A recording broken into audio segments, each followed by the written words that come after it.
Hello friends, welcome to this video in which I shall be dealing with the important topic of attaining mastery over reasoning.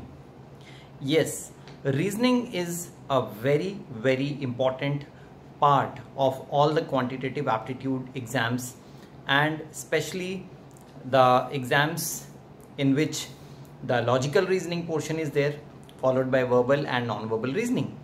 So all three portions of reasoning are very important, and success in SSC, CGL, RRB, bank PO exams, all these exams depends largely on how well you tackle this reasoning portion in these exams. Why students face problem in reasoning? That is because of some basic reasons. One is that reasoning involves a variety of problems. If you only consider logic reasoning, verbal reasoning or non-verbal reasoning, you will have at least 10 to 15 types of different types of problems which are included in each type of reasoning. You can see my previous videos on the channel in which I have discussed all types of problems related to reasoning. So it involves a variety of problems. So obviously every problem has its own rules, and primarily there are no fixed rules for reasoning. You can solve 100 questions using a simple rule, but after 100 questions you might confront another 100 questions in which there will be separate rules. So that makes reasoning little bit difficult for most of the students. No fixed rules means you have to practice, and that leads us to the important word practice. Now, how do we do practice? Students are very random in practice. They don't know how to practice systematically, logically, and therefore they don't gain that much confidence which is required to qualify these exams. So we will be talking about practice now and how we can do the required amount of practice to build up that much confidence. So let's see the word practice. See, when we talk of the word practice, this practice basically is of two types, and both type of practice are required for successful performance in exams. This rule also applies to school exams or for subjective exams also, not only for objective exams. So the first type of practice is time-free practice. Now, time-free practice means practicing without the boundation of time, not considering how much time you are taking to build up the concepts. So basically, time-free practice is done to attain concept clarity, because when you are clear about the concept, only then you can think of building the speed and the practicing portion with the limitation of the timing. So concept clarity can be developed only when you take a lot of time to read the concept, to understand the concept, and to apply the concept. This time-free practice enables you to attain accuracy. So you start getting the correct answers. So start finding right answers.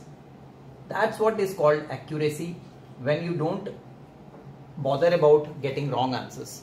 But again, if you are practicing without considering the time, this is not going to help you in exam. But yes, there will be concept clarity, there will be accuracy. So if you have unlimited time, you will be getting all the answers correct.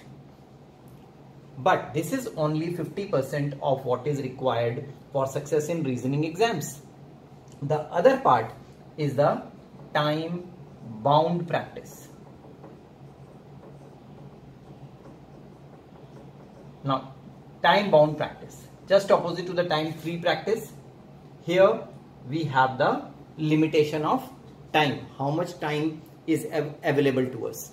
Now we will be solving questions by considering how much time we are taking to solve a particular type of question. So here we are not focusing on concept clarity, we are focusing on speed of attempting the questions. Speed of attempting the questions. In reasoning exams, you have very less time and a great number of questions to solve. So if you start focusing on single question twice or thrice, or spend too much time on one question, then you will land up nowhere. So the speed of attempting is to be increased, and that can be done only when you consider time bound practice, or you take say half an hour and take 20 questions, take 1 hour, take 40 questions, 45 questions, and then start solving. So once you have practiced with the without the limitation of time, and you have the concept clarity and the accuracy coming your way automatically, then time bound practice will enable you to develop that speed also, right? So speed of attempting, and then correct application